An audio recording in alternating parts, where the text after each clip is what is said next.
Hello everyone, आज हमारा lecture number 2 है। तो प्रीवियस वीडियो में हमने देखा था कि भाई इलेक्ट्रोस्टैटिक्स क्या होती है। उसके बाद हमने पढ़ा था कि चार्ज क्या होता है, चार्ज के प्रकार पढ़े थे, पॉजिटिव और नेगेटिव। उसके बाद हमने देखा था कि what kind of methods we will use to produce charge, जिसमें जो इम्पोर्टेंट मेथड था वो था हमारा इंडक्शन बाई चार्ज।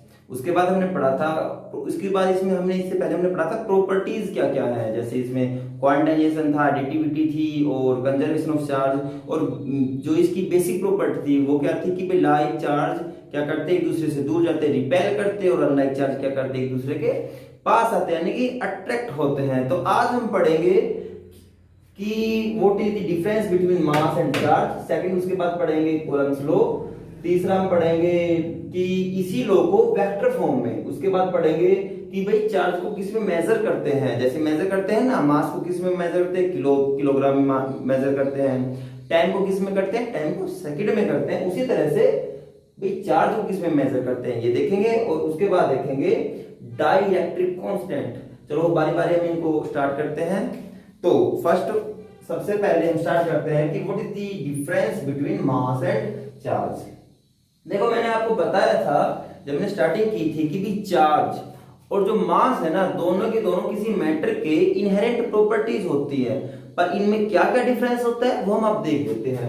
देखिए, इधर लिखते हैं हम मास, इधर लिखते हैं मास, और इधर लिखते हैं हम चार्ज।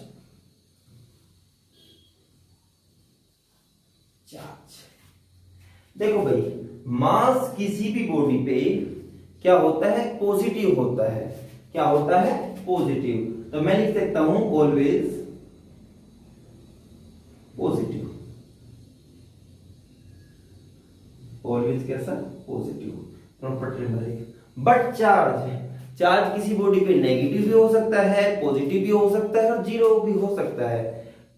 पॉजिटिव कब होगा, पॉजिटिव होगा अगर कोई दो बॉडी है कि एक बॉडी से जब इलेक्ट्रॉन्स ट्रांसफर होते हैं दूसरी बॉडी में, तो जिस बॉडी से इलेक्ट्रॉन जाते हैं उस बॉडी पे कैसा चार्ज आएगा, उस पे आएगा पॉजिटिव।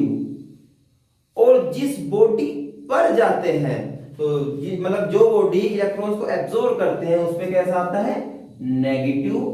और अगर आपके पॉजिटिव और नेगेटिव चार्ज अगर दोनों बराबर हैं तो आपका चार्ज क्या होगा, जीरो होगा। उस बॉडी पे चार्ज क्या होगा, जीरो। प्रॉपर्टी नंबर 1 क्लियर है। प्रॉपर्टी नंबर 2, मास डिपेंड करता है वेलोसिटी पे। वेलोसिटी ऑफ बॉडी क्या करता है, डिपेंडेंट है।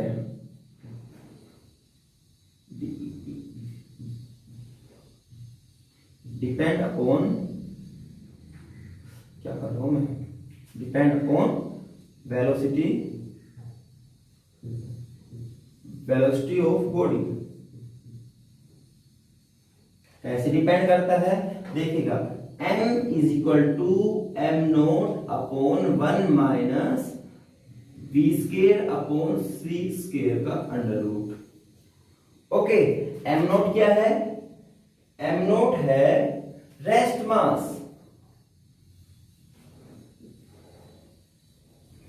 जब वो बॉडी रेस्ट में है तब उसका कितना मास है, एम नोट। v क्या है, velocity of body, velocity of body. अच्छा, c क्या है, speed of body, c speed of light या velocity of light, velocity of light. और m क्या है, m है प्रेजेंट मास, प्रेजेंट मास। देखिएगा, अगर कोई बॉडी लाइट की स्पीड से भी तेज मूव कर जाए तो उस बॉडी का मास इंक्रीज हो जाता है। वो हमें इस फॉर्मूले से पता चलता है। तो यानी कि हम क्या कह सकते हैं, हम कह सकते हैं कि भाई कोई भी जो बॉडी का जो मास है वो किस पे डिपेंड करता है, वेलोसिटी पे। पर चार्ज के केस में ऐसा कुछ नहीं होता है। तो ये कहेंगे, यहां पर कहेंगे charge does not depend depend upon velocity of body.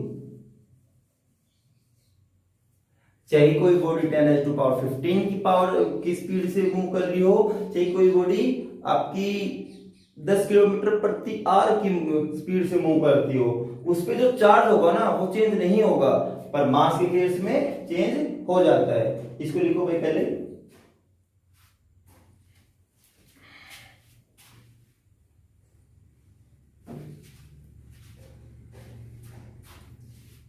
अच्छा, अब तीसरी प्रॉपर्टी क्या होगी, हम इसको एक बार साफ कर देते हैं।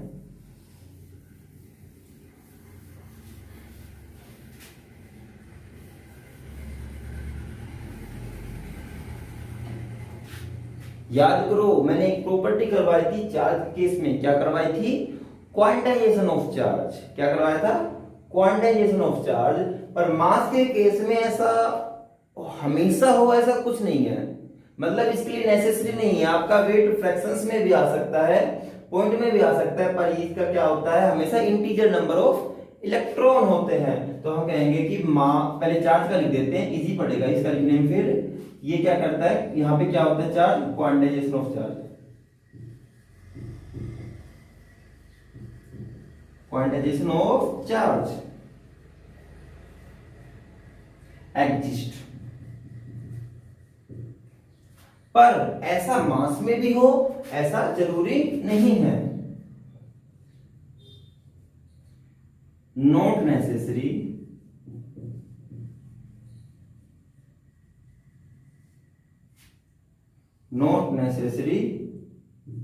in case of mass। अच्छा, प्रॉपर्टी नंबर 4, जो चार्ज होता है ना वो कंजर्व होता है, पर मास जो होता है वो कंजर्व नहीं होता है। मास जो होता है वो एनर्जी में भी कन्वर्ट हो जाता है, पर चार्ज क्या होता है, कंजर्व होता है। लिखो तो, नॉट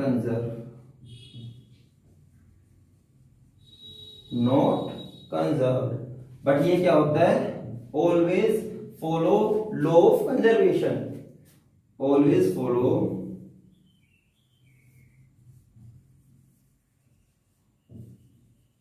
लॉ ऑफ कंजर्वेशन।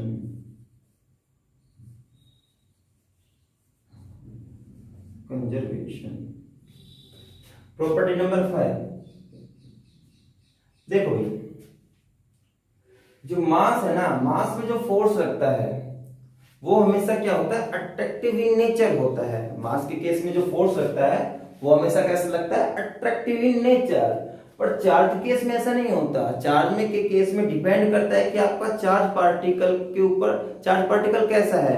अगर दो चार्ज पार्टिकल है और दोनों के ऊपर एक जैसा साइन है तो प्रॉपर्टी नंबर 1 होल्ड कर जाएगी फटाफट, और कैसा फोर्स लग जाएगा, रिपल्सिव फोर्स लग जाएगा। परंतु अगर चार्ज कैसा है, अलग अलग है, तो आपका कैसा फोर्स आएगा, अट्रैक्टिव। तो क्या यहां पे लिखेंगे, ऑलवेज अट्रैक्टिव फोर्स।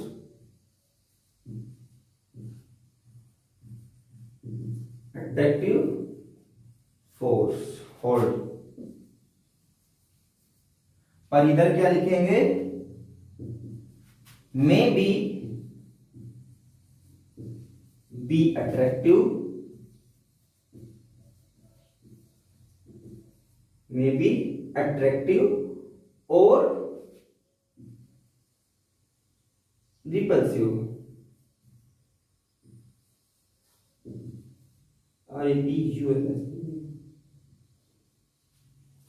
रिपल्सिव लिखो।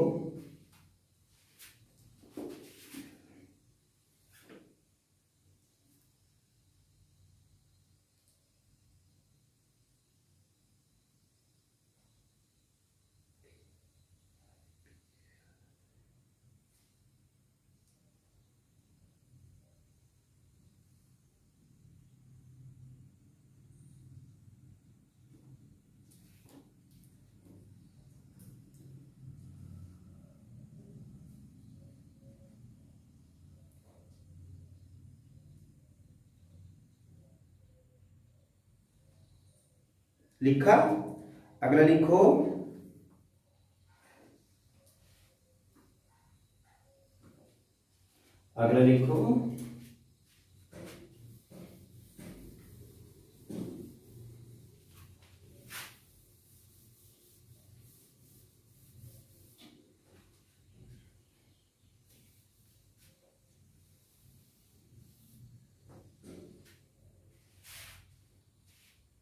कोई भी चार्ज पार्टिकल बिना मास के एग्जिस्ट नहीं कर सकता, परंतु कोई भी मास चार्ज के बिना एग्जिस्ट कर सकता है। तो क्या लिखोगे, यहां पे लिखो property number 6, mass can exist without charge, but charge के केस में ऐसा नहीं होता है। तो लिखेंगे चार्ज कैन नॉट एग्जिस्ट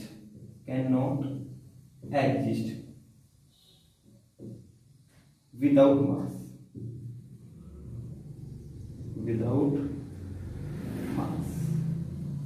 एक प्रॉपर्टी और कर लेते हैं, फटाफट लिखो 7 नंबर 7 कि भाई जब कोई चार्ज पार्टिकल एक्सेलरेट करता है तो वो रेडिएशन एमिट करता है, बट मास के केस में ऐसा कुछ नहीं होता है। तो पहले वहां लिखते हैं प्रॉपर्टी नंबर 6 ही थी, 7 लिखो इधर।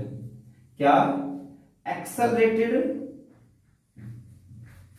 Charge particle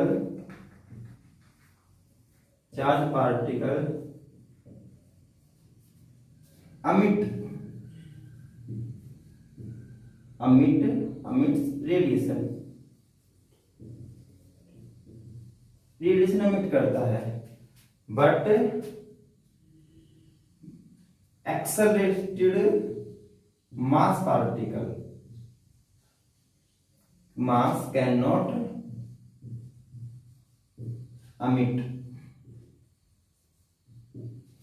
emits radiation.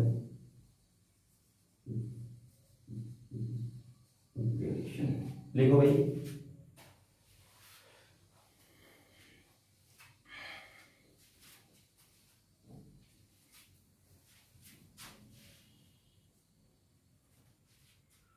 Okay. तो हमने क्या पढ़ा, हमने पढ़ा कि what is the difference between mass and charge, और उसकी हमने कितनी प्रॉपर्टी देखी, 7 प्रॉपर्टी देखी है। अब हम पढ़ेंगे कूलम्स लॉ। आइए,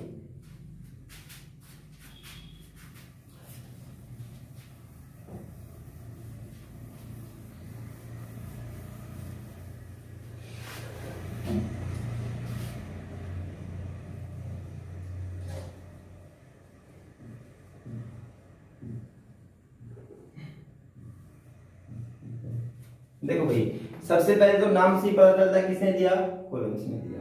अच्छा, ये लोग क्या कहता है, ये लोग कहता है कि भी आपके पास कोई दो चार्ज पार्टिकल है जो कोई रेस्ट में है। मान लेते हैं ये कोई चार्ज पार्टिकल Q1 है और ये कोई चार्ज पार्टिकल क्या है, Q2 है, और इनके बीच में दूरी है R। ये यहां से और यहां तक कितनी दूरी मान लेते हैं हम, R मान लेते हैं। ओके, तो ये कहता है कि इनके बीच में जो फोर्स लगेगा ना, वो फोर्स अट्रैक्टिव भी हो सकता है और रिपल्सिव भी होता है। वो तो डिपेंड करता है कि भाई चार्ज का नेचर कैसा है, इनके ऊपर कैसी पोलैरिटी है। पोलैरिटी का मतलब सीधा सीधा कि भाई प्लस है या माइनस है, तो किस पे डिपेंड करता है, तो इनकी पोलैरिटी पे डिपेंड करेगा। पर ये लॉ बताता है कि जो फोर्स होगा ना F, वो इनके डायरेक्टली प्रोपोर्शनल होगा। किसके डायरेक्टली प्रोपोर्शनल होगा, इन दोनों के मैग्नीट्यूड के प्रोडक्ट के बराबर, यानी कि Q1 इंटू Q2। ओके, और इनवर्सली प्रोपोर्शनल होगा R के स्क्वायर के, मतलब F is inversely proportional to 1 upon R square. Okay, आप देखो, मान लेते हैं this is equation number 1 and this is equation number 2। From 1 and 2 क्या हम प्राप्त करते हैं, from one and two and two क्या प्राप्त करेंगे, इधर लिख देता हूं मैं, F is directly proportional to Q1 Q2 by R square। इनको हम लिखते हैं मैग्नीट्यूड में, ठीक है, देखिएगा। अच्छा, तो अगर हम इसकी डेफिनेशन लिखना चाहे तो हम ऐसे लिखेंगे कि भाई force is directly proportional to product of their charges and inversely proportional to square of the distance between them. Okay, तो देखिए अब यहां पे आ गया प्रोपोर्शनलिटी का साइन। अब इसको हटाएंगे तो क्या लेके आएंगे, कोई कांस्टेंट लेके आएंगे। तो हम लिख देते हैं F is equal to K Q1 Q2 by R square. और K क्या है, K है electrostatic force constant, electrostatic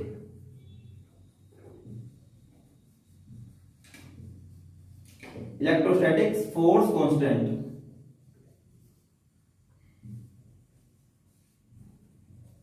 force constant. अच्छा, ये के किस किस पे डिपेंड करेगा वो लिख लेते हैं भाई। के डिपेंड करेगा, के डिपेंड्स ऑन, पहला कि भाई दोनों चार्ज पार्टिकल के बीच में मीडियम कैसा है, वैक्यूम है, एयर है, या कोई वाटर है, या कोई और दूसरा मीडियम है। किस पे डिपेंड करेगा, मतलब मीडियम पे डिपेंड करेगा, medium between the charges, between the charges. और दूसरा system of unit, system of unit लिखो, फटाफट लिखो।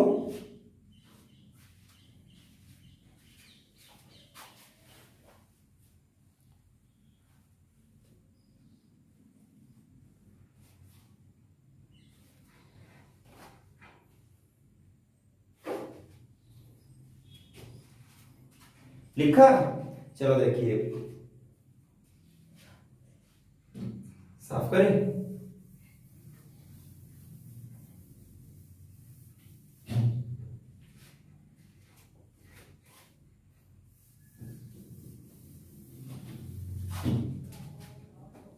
अब एक बार हम यूनिट कैलकुलेट करते हैं कि भाई के की यूनिट क्या होगी। देखो हमने भी लिखा कि F is equal to K into Q1 Q2 by R square. हमें किसकी यूनिट कैलकुलेट करनी है, के की। तो के को हम लेफ्ट हैंड साइड ले आते हैं और सबको हम राइट हैंड साइड कर देते हैं। तो के इज इक्वल टू क्या हो जाएगा भाई, आपका F are square upon Q1 Q2। तो देखिए आप देखना, F को किस में मेजर करते हैं, न्यूटन में, न्यूटन मेजर करते हैं। R को मीटर में, तो मीटर स्क्वायर। और चार्ज को मेजर करते हैं कूलम में, तो पर कूलम स्क्वायर। ये इसकी यूनिट आ गई भाई, दैट इज यूनिट ऑफ के। लिखो फटाफट।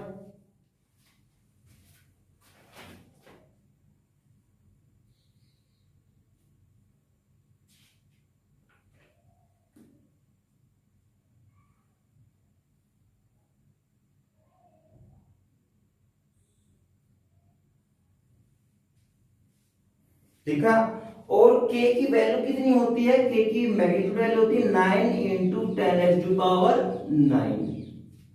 अब यूनिट लिखो, न्यूटन मीटर स्क्वायर पर कूलम स्क्वायर। लिखा, लिखो फटाफट लिखो। अब हम कैलकुलेट करते हैं what is the dimension of के का डायमेंशन और कैलकुलेट करते हैं। तो डायमेंशन ऑफ के, देखो भाई के इज इक्वल टू, हमारा क्या आया था, F R square by Q1 Q2। तो देखो फोर्स का डायमेंशन क्या होता है, फोर्स का होता है m l t minus 2 r का l स्क्वायर। अच्छा, क्यू का होता है AT और इसका भी AT आएगा AT। ओके, तो देखिएगा ये AT मैं अभी इसके बाद बताऊंगी AT कैसे आया, पहले आप इसको कैलकुलेट कर लीजिए। तो हमारा आता है m l3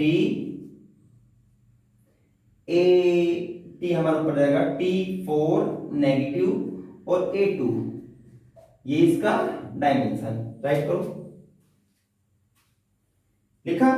तो अब हम बताते हैं कि भाई चार्ज का AT कैसे आया वो भी देखते हैं। देखिएगा, चार्ज है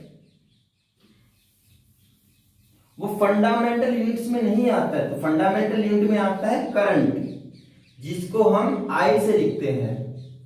क्या आता है फंडामेंटल में? करंट आता है, जिसको हम क्या लिखते हैं? I से लिखते हैं। और करंट क्या होता है? करंट होता है चार्ज पर यूनिट टाइम। क्या होता है करंट? क्या होता है? ये होता है चार्ज, ये टाइम। तो देखो क्या वो बराबर क्या आ जाएगा? आई टी, और आई इलेक्ट्रिक करंट क्या जो डायमेंशन होता है वो ए होता है और टाइम का टी होता है। तो इसीलिए हमने जो डायमेंशन लिखा इसका वो क्या लिखा? एटी। ओके, अब आगे आइए, देखिएगा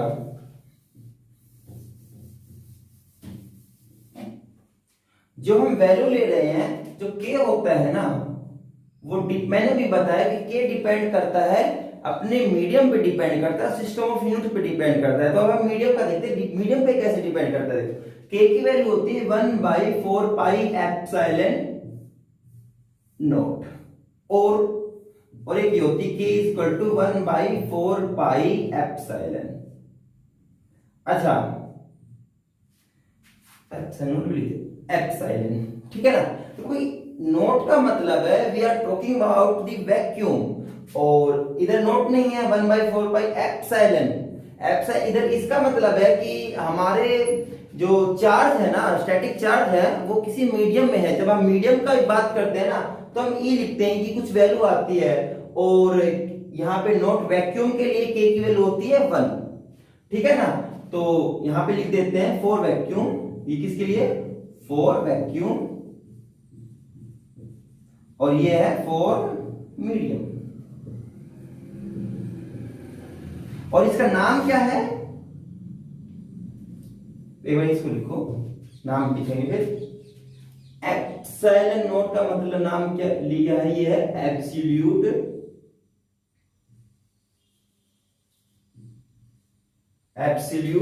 इलेक्ट्रिकल परमिटिविटी। इलेक्ट्रिकल लिखो फटाफट, इलेक्ट्रिकल परमिटिविटी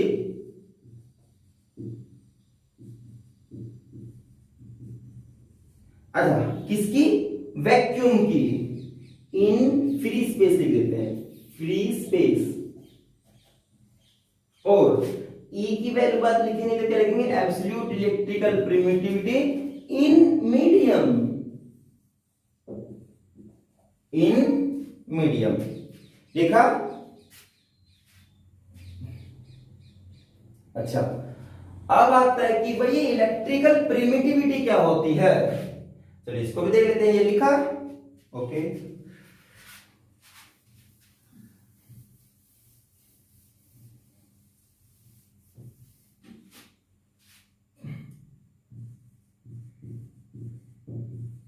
इलेक्ट्रिकल परमिटिविटी।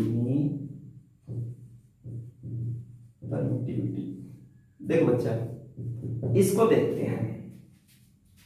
देखिएगा, परमिटिविटी का मतलब है ये किसी चीज की परमिट कर रहा है। क्या कर रहा है? परमिट कर रहा है। देखिए, आपका एक चार्ज पार्टिकल इधर है, एक चार्ज पार्टिकल इधर है, इनके बीच में कोई लग रहा है फोर्स। तो और इनके बीच में क्या है, फिलहाल कोई मीडियम है, ये मान लेते हैं हम, क्या है, इनके बीच में कोई मीडियम है। तो मीडियम अपने अंदर से फोर्स को अलाउ करने देगा या नहीं करने देगा, या कितने अमाउंट में करने देगा, वो डिपेंड करता है ई पे, एब्सोल्यूट इलेक्ट्रिकल परमिटिविटी पे। किस पे डिपेंड करता है, इलेक्ट्रिकल परमिटिविटी पे। और ये होती क्या है, ये किसी भी बॉडी की करैक्टरिस्टिक्स होती है, किसी भी बॉडी की करैक्टरिस्टिक्स होती है। अब बॉडी की करैक्टरिस्टिक्स होती है तो इसका मतलब क्या है, हर एक बॉडी के लिए अलग अलग होती है। वाटर के लिए अलग आएगा, हनी के लिए अलग आएगा, एयर के लिए अलग आएगा, ठीक है ना। तो हम अगर समझना चाहें तो इसको ऐसे समझ लेते हैं, मान लेते हैं दो चार्ज पार्टिकल और इसके बीच में हम ये मान लेते हैं वैक्यूम, ठीक है ना। तो ये क्या करते हैं, मान लेते हैं ये इलेक्ट्रिक फील्ड लाइंस भेजता है। इलेक्ट्रिक फील्ड लाइंस को इस तरह से ले लो, मान लेते हैं इसके पास कुछ धागे हैं, इस धागों को उधर पहुंचाना है। मान लेते हैं इसके पास 100 धागे हैं, 100 थ्रेड हैं, और इधर से भेजता है, इसके लिए भेज रहा है। पर इस तक, यहां इसने तो भेजे हैं 100, इस तक पहुंचे कितने, 40, 60 कहां गए, 60 ये मीडियम ने एब्जॉर्ब कर लिया। क्या कर लिया, मीडियम ने एब्जॉर्ब कर लिया। मतलब क्या हुआ, ये किसकी तरह काम कर रहा है, ये रेजिस्टेंस की तरह काम कर रहा है। किसकी तरह काम कर रहा है, रेजिस्टेंस की तरह काम कर रहा है। जो इन दोनों के बीच में जो फोर्स लग रहा है ना, उसको क्या कर रहा है, रिड्यूस कर रहा है। क्या कर रहा है, रिड्यूस कर रहा है। यानी कि हम कह सकते हैं कि इलेक्ट्रिकल परमिटिविटी क्या होती है, एक बॉडी की कैरेक्टरिस्टिक्स होती है, एक मीडियम की कैरेक्टरिस्टिक्स होती है, जो एब्जॉर्ब कर लेती है कुछ इफेक्ट को,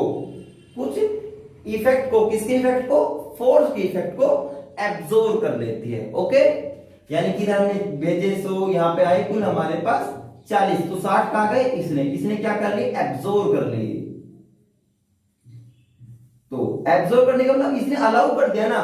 भाई देखो, जैसे हमारे शहर में, जैसे पहले क्या होता है, या अभी क्या होता है कि हम कहीं से जाते हैं तो कोई एक स्पेसिफिक एरिया आता है, वहां पे हम टैक्स देते हैं ना, भाई इतने आप दो, उसके बाद आगे जाओ। तो हमारे पास जो नेट वैल्यू थी उसमें से टैक्स कम हो गया ना।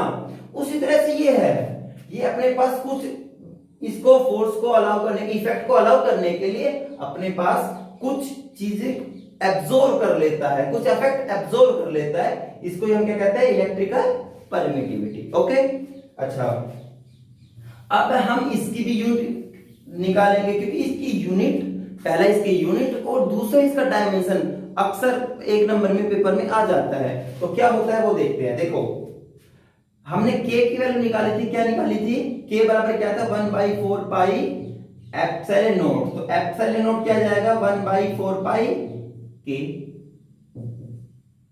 और k क्या था भाई, ये तो कांस्टेंट है इसका, तो इसकी यूनिट क्या थी, इसकी यूनिट थी 1 क्या था, शायद न्यूटन स्क्वायर, क्या कैलकुलेट कर लेते थे, अगर Q1 Q2 अपॉन क्या था, यहाँ पर फोर्स था, इधर r स्क्वायर था, ये था ना, इधर क्या था k।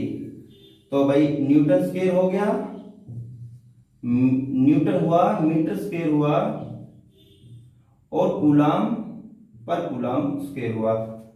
तो अब इसकी ई नोट की क्या आ जाएगी, यूनिट क्या आ जाएगी, न्यूटन पर मीटर स्क्वायर कूलाम स्क्वायर। ये यूनिट किसकी आ गई, ई नोट की या ई की, यूनिट ऑफ ई नोट। लिखो भाई,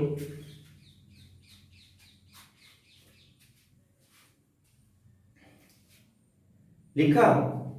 अच्छा, ऐसे ही हम ई की भी निकाल सकते हैं, ई नोट है, ई की भी कुछ ऐसी ही वैल्यू आएगी, यूनिट चेंज नहीं होती है। जी आप जैसे देखो, यूनिट मतलब अगर हम कहें कि भाई 10 किलोमीटर और 20 किलोमीटर, तो मैग्नीट्यूड वैल्यू ही चेंज हुई है, 10 और 20 किलोमीटर तो दोनों में सेम है ना। इसी तरह से ई की, चाहे हम एब्सोल्यूट ले ले या किसी absolute electrical permittivity in vacuum में ले ले, या हम ले ले मीडियम में, इनकी यूनिट और डायमेंशन चेंज सेम होते हैं, दोनों के चेंज नहीं होते हैं, ठीक है ना। और डायमेंशन में हम कैलकुलेट कर लेते हैं।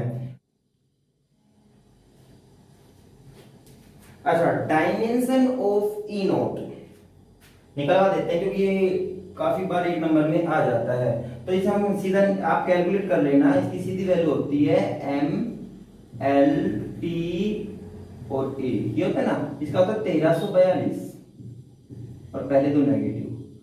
निकालने का मेथड क्या है, वही फॉर्मूले में लिखेंगे। पहले हमें पता है चार्ज का कितना होता है, 80 होता है, और क्या नाम है इसका, फोर्स का mlt-2 होता है, और आपका डिस्टेंस का m होता है। हम आराम से कैलकुलेट कर सकते हो, एग्जाम में आता है भाई, बहुत बार आया ये, ठीक है ना। अच्छा, इसके बाद पढ़ते हैं कि भाई वेक्टर फॉर्म। क्या पढ़ते हैं, इसी लो की वेक्टर फॉर्म। भाई देखो, दो चीजें होती हैं, स्केलर और वेक्टर, ठीक है ना।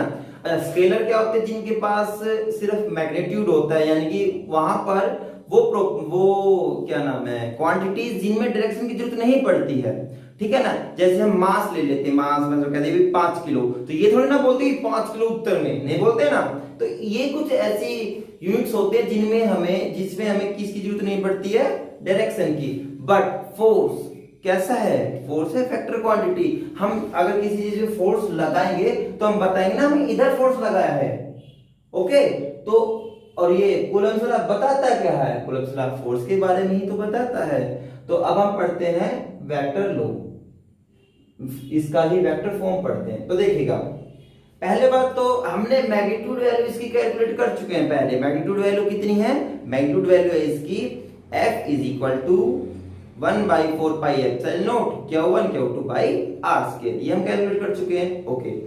अब हमें निकालनी है इसकी वेक्टर फॉर्म। देखो, हमें केवल इसको डायरेक्शन देना है, क्या देना है, डायरेक्शन। और जब हम केवल डायरेक्शन की बात करते हैं ना, मैग्नीट्यूड की बात नहीं करते हैं, तो हम यूज करते हैं यूनिट वेक्टर का। किसका यूज करते हैं, यूनिट वेक्टर का। यूनिट वेक्टर क्या होता है, वो वेक्टर जिसमें जो मैग्नीट्यूड वैल्यू है ना वो तो हो एक, और केवल डायरेक्शन हो। तो देखो, और यूनिट वेक्टर कैसे निकालते हैं भाई, कोई भी वेक्टर है उसको उसके मैग्नीट्यूड से भाग कर दो।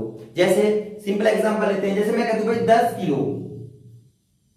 मास है या वेट है किसी बॉडी का, ओके। और मैं कहता हूं भाई इसको ना 1 किलो बनाना है, तो ये तो यूनिट है, तो किलो हो गया। और 1 किलो बनाने के लिए ये क्या है, इसका मैग्नीट्यूड। तो हम क्या करेंगे, इसको 10 से भाग करेंगे। इसी तरह से वेक्टर को जब यूनिट वेक्टर में चेंज करते हैं तो मैग्नीट्यूड से भाग कर देते हैं, क्योंकि मैग्नीट्यूड हटा देंगे तो क्या बचेगा, 1, ओके। तो देखो, अब थोड़ा फिगर बना लेते हैं, क्योंकि जब हम वेक्टर पढ़ते हैं ना तो डायरेक्शन का हमें ध्यान रखना पड़ता है कि कौन सी डायरेक्शन किधर जा रही है, ओके ना। तो इसका थोड़ा सा केयरफुल होकर देखना भाई। मान लेते हैं ये आपका कोऑर्डिनेट एक्सिस है, और ये कोई चार्ज Q1 है, और ये कोई चार्ज Q2 है, ओके। अच्छा, तो ये इसका कोई हमने पॉइंट ऑफ रेफरेंस 0 0 ले रखे हैं। तो यहां से अगर इसको हम मिलाते हैं, सीधी लाइन नहीं है भाई, सीधी लाइन लिखो,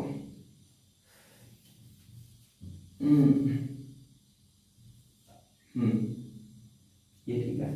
ये Q1 हो गया, ये हो गया हमारा पोजीशन वेक्टर R1 Q1 के रेस्पेक्ट में, और ये पोजीशन वेक्टर हो जाएगा हमारा R2। यहां तक ठीक है। अब देखो, Q1 Q2 पे फोर्स लगाएगा और Q2 Q1 पे फोर्स लगाएगा। तो Q1 किस पे लगाएगा, Q2 पे फोर्स लगाएगा, और Q2 किस पे लगाएगा, Q1 पे फोर्स लगाएगा। देखिएगा, देखना लिखते कैसे है। तो पहले तो हम ये वाला वेक्टर निकालते हैं। ये वाला वेक्टर कौन सा आएगा, मान लेते हैं ये पॉइंट A है और ये पॉइंट B है, तो A B आपका हो जाएगा R12 वेक्टर, ठीक है ना। यानी कि यहां, उसके बाद ये यहां और ये यहां, डन। अच्छा देखो, Q2 फोर्स लगा रहा है Q1 पे, यानी कि फोर्स ऑन 1 ड्यू टू 2, ये इसकी डायरेक्शन आ गई। यहां पे फोर्स ऑन 2 ड्यू टू 1, ये इसकी डायरेक्शन आ गई, ठीक है ना। यहां तक चीजें क्लियर है, लिखो फटाफट।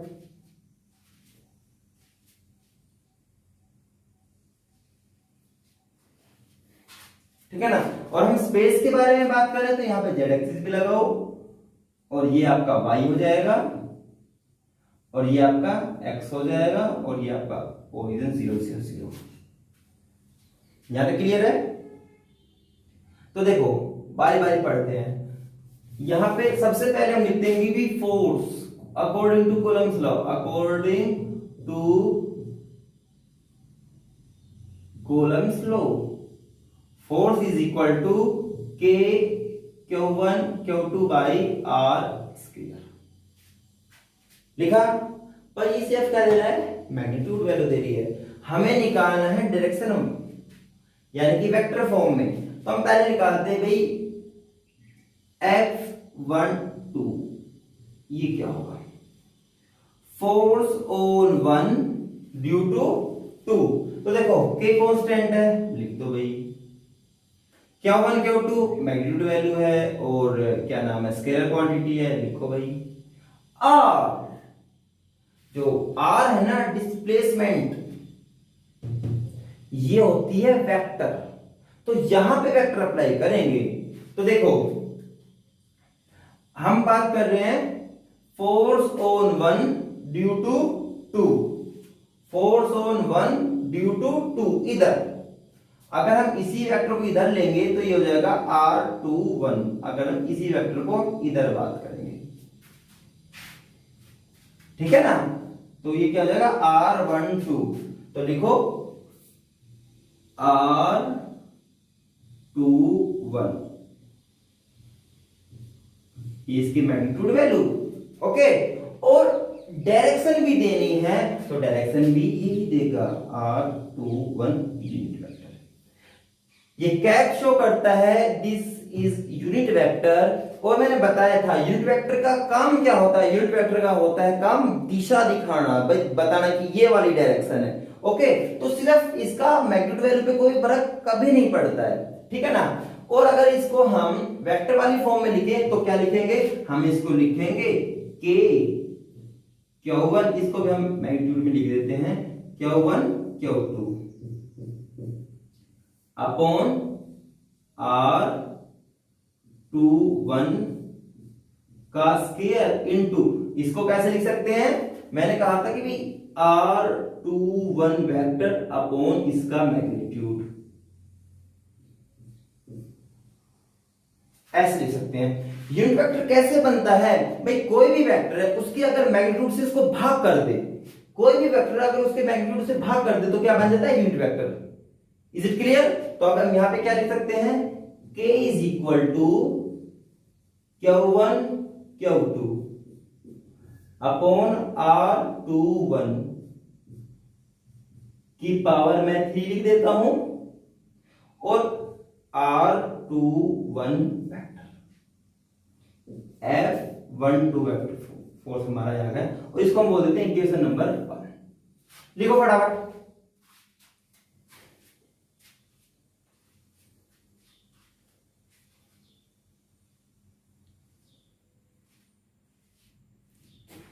लिखा।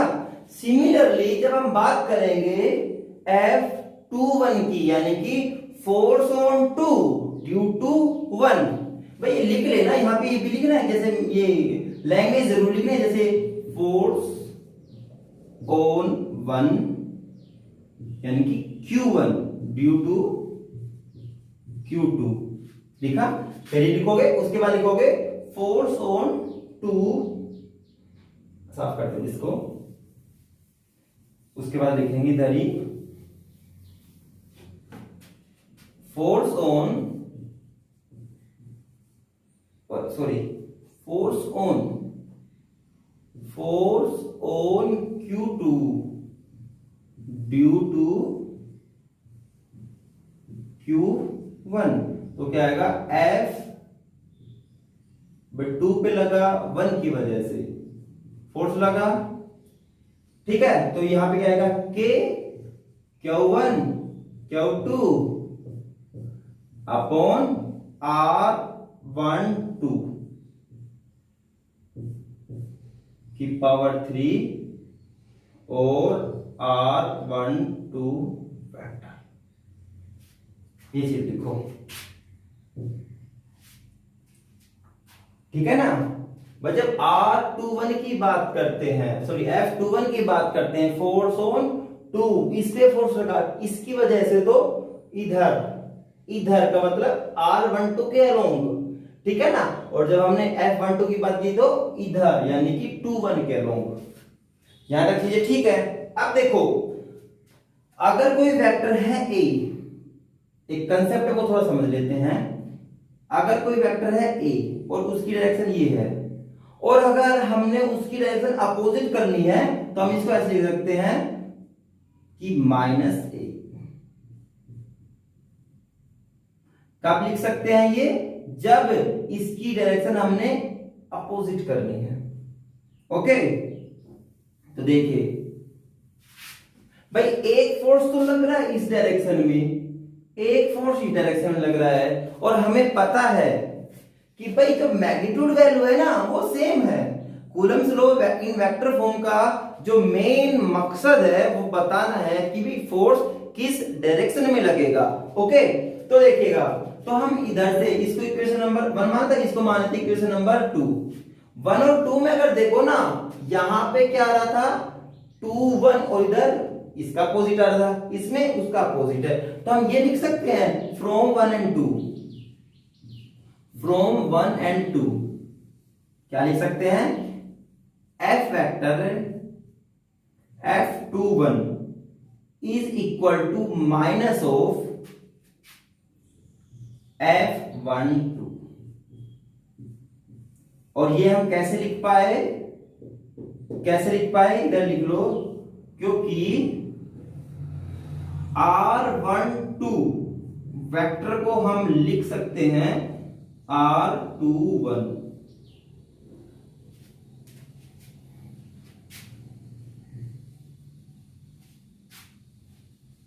ओके, अच्छा अब देखिए भाई फोर्स की मैग्नीट्यूड वैल्यू दोनों में सेम है, डायरेक्शन अपोजिट है। और न्यूटन्स का थर्ड लॉ क्या था भाई? Every action gives equal and opposite reaction.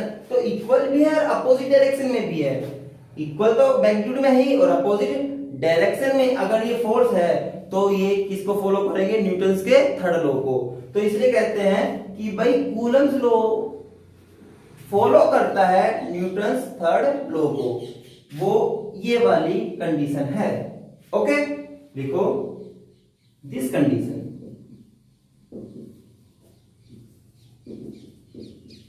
follows Newton's third law. लिखो और खत्म करो आर्टिकल को, ये डन।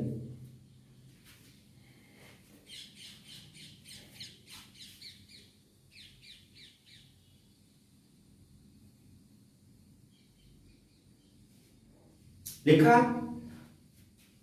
फटाफट लिखो भाई।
लिखा?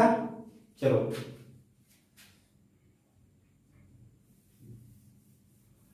अच्छा, कूलम्स लॉ ऑफ फोर्स की कुछ कैरेक्टरिस्टिक्स भी होती हैं। क्या होती है? कैरेक्टरिस्टिक्स। क्या क्या कैरेक्टरिस्टिक्स है? कि भाई ये कंजर्वेटिव फोर्स होते हैं पहला, दूसरा सिमेट्रिकल होते हैं, ठीक है, तीसरा ओबे करते हैं, इनवर्स स्क्वायर लॉ को ओबे करते हैं, ठीक है, चौथा, ये ना डिपेंड नहीं करते कि पाथ कौन सा आप ले रहे हो, बस डिपेंड करते हैं फोर्स पे, डिपेंड करते हैं वर्क पे, डिपेंड करते हैं, ये इस पे डिपेंड नहीं करती कि आप कौन से पाथ ले रहे हो। ठीक है ना, इन चारों चीजों, और इसकी 2-3 प्रॉपर्टी है वो आप देख लेना। ठीक है, उसके बाद जो नेक्स्ट इंपॉर्टेंट टॉपिक आता है that is unit of charge. देखो, चार्ज को किस में नापते हैं? कूलम्ब्स में नापते हैं। किस में नापते हैं? कूलम्ब में। यूनिट क्या है? यूनिट है इसकी कूलम्ब, और सिंबल क्या है? सी। ठीक है ना।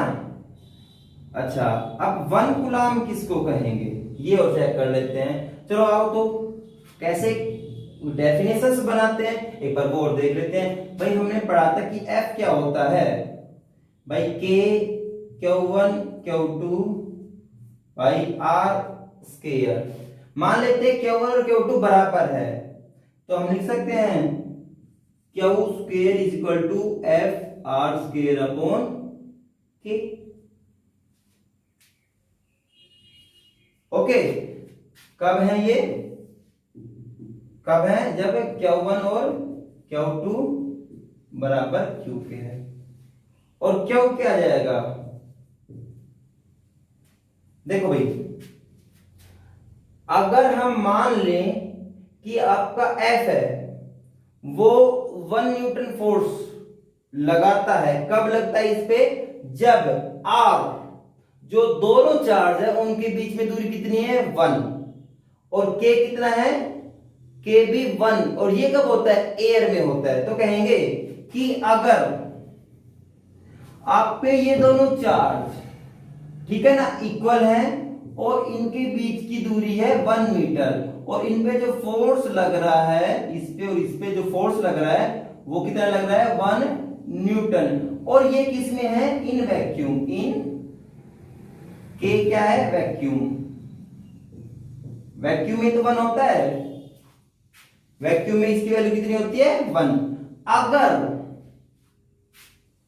आपका चार्ज 1 कूलम्ब तब होगा जब दोनों चार्ज के बीच की दूरी 1 मीटर, उनके बीच में फोर्स लगने वाला 1 न्यूटन, और वो पूरा सिस्टम किस में हो? वैक्यूम में हो। तो आपका जो चार्ज होगा ना वो कितना होगा? 1 कूलम्ब चार्ज होगा। क्लियर?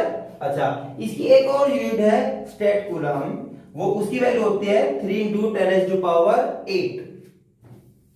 3 × 10⁸, यानी कि हम लिख सकते हैं 1 coulomb is equal to 3 × 10⁸ stat coulomb, STAT coulomb. ये इसकी छोटी यूनिट है, लिखो फटाफट।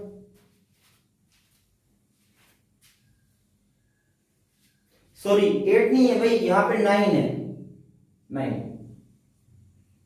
अब लिखो फटाफट इसको। लिखा? इसके बाद आते हैं लास्ट टॉपिक जिसका नाम है डाई इलेक्ट्रिक कांस्टेंट। देखिएगा,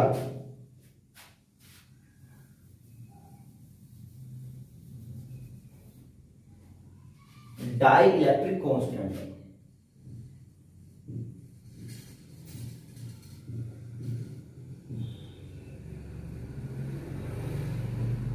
और इसी का ही नाम है रिलेटिव इलेक्ट्रिकल परमिटिविटी।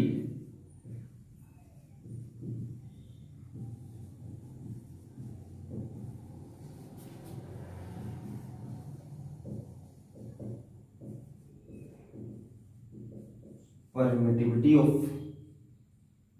मीडियम। देखते हैं, देखो भाई, रिलेटिव भाई, कभी भी रिलेटिव क्या होते हैं? अगर हिंदी में अगर हमारे घर कोई मेहमान आता है तो हम क्या कहते हैं? भाई हमारे रिलेटिव आए हैं, यही बोलते हैं ना। अच्छा देखो, रिलेशन के लिए आपको सीधा सा पता है, कम से कम 2 मेंबर की, 2 पर्सन्स की जरूरत पड़ती है ना। उसी तरह से जब हम रिलेटिव की बात करते हैं ना, तो हमें 2 चीजों की जरूरत पड़ेगी उसी रेस्पेक्ट में। अगर हम बात करते हैं रिलेटिव मोशन, तो हम दो पार्टिकल की मोशन ले रहे हैं, हम कहते हैं रिलेटिव वेलोसिटी, तो फिर हम दो वेलोसिटीज ले रहे हैं। इसी तरह रिलेटिव इलेक्ट्रिकल परमिटिविटी, यानी कि दो परमिटिविटी ले रहे हैं। क्या ले रहे हैं? दो मीडियम की इलेक्ट्रिकल परमिटिविटी ले रहे हैं। तो देखो कैसे कैलकुलेट करते हैं, ये होता है रिलेटिव परमिटिविटी को हम लिखते हैं ER से। एब्सोल्यूट का मतलब तो सिंगल, रिलेटिव का मतलब कम से कम दो, एक दूसरे के रेस्पेक्ट में हम बात करते हैं। तो ER से लिखते हैं, ये होता है कि force in vacuum upon force in medium. Okay, और फोर्स इन वैक्यूम का मतलब आप लिख लीजिए 1/4 pi epsilon naught Q1 Q2 by R square upon 1/4 pi epsilon Q1 Q2 by R square. लिखा? तो क्या हो गया, देखिए भाई ये पूरी वैल्यू कैंसिल आउट, ये कैंसिल आउट, क्या बच गया 1/E0 अपॉन 1/E, और ये क्या आएगा E/E0। तो हम लिख सकते हैं E is equal to epsilon of R is equal to F0 upon Fm is equal to E/E0। ठीक है। अगर हम डेफिनेशन की बात करें तो डेफिनेशन कैसे कैलकुलेट करेंगे, कैसे बोलेंगे? देखिए what is this, this is ratio. किस किस का रेशो है? जब हमारे चार्ज पार्टिकल कहां पे, वैक्यूम में है और किसी मीडियम में है, उन दोनों का रेशो। सिमिलरली हियर क्या है, जब हमारा चार्ज पार्टिकल किसमें, मीडियम में है और किसमें है, वैक्यूम में है। ओके, तो हम कह सकते हैं dielectric constant या relative electrical permittivity may be defined as the ratio of the force between the two charged particles which are in rest in vacuum to force between the two static charged particles in medium। Okay, और similarly इधर भी कह सकते हैं कि भाई यहाँ पे जो इलेक्ट्रिकल प्रिमिटिविटी है वो वैक्यूम है और उसका रेशो हमने किसके साथ लिया है, यहाँ पे इलेक्ट्रिकल प्रिमिटिविटी किसमें है, मीडियम में है, और यहाँ पे किसमें है, वैक्यूम में है। इन दोनों का रेशो भी क्या कैलकुलेट करता है, ER। और बहुत फेमस क्वेश्चन है, what is unit of ER। देखो unit of ER epsilon R वो होती है 0 या नो यूनिट। बेटा देखो जब हम किसी चीज का रेशो निकालते हैं ना तो उसकी कभी कोई यूनिट होती नहीं है। जैसे हम लेते हैं एक एग्जांपल लेते हैं साइन थीटा। साइन थीटा क्या होता है, इधर लिखो, देखो साइन थीटा क्या होता है भाई, परपेंडिकुलर अपॉन हाइपोटेन्यूज, यही होता है ना। परपेंडिकुलर क्या होता है, ये भी लेंथ होती है। हाइपोटेन्यूज क्या होता है, ये भी लेंथ होती है। तो एक दूसरे से कैंसिल आउट आ जाती है, लेंथ इनटू लेंथ। भाई ये भी लेंथ और ये भी लेंथ कैंसिल आउट, तो यानी कि नो यूनिट। तो जब हम इधर भी रेशो ही तो था, दो साइड्स का रेशो था, इधर किसका रेशो है, दो फोर्स का रेशो है, या हम ये कह सकते हैं दो इलेक्ट्रिकल परमिटिविटी का रेशो है। ठीक है ना। और जो डायमेंशन होगा, डायमेंशन किसका होगा, डायमेंशन ऑफ ER वो होगा, क्या होगा, सेम एज E0 और EM। EM मतलब absolute electrical permittivity in medium. Okay, तो आज हमने अपने ये 5 टॉपिक कंप्लीट कर लिए हैं। इसके बाद जो वीडियो आएगी इस चैप्टर की आखिरी वीडियो होगी, उसमें हम इस चैप्टर को कंप्लीट कर लेंगे। Okay, bye bye.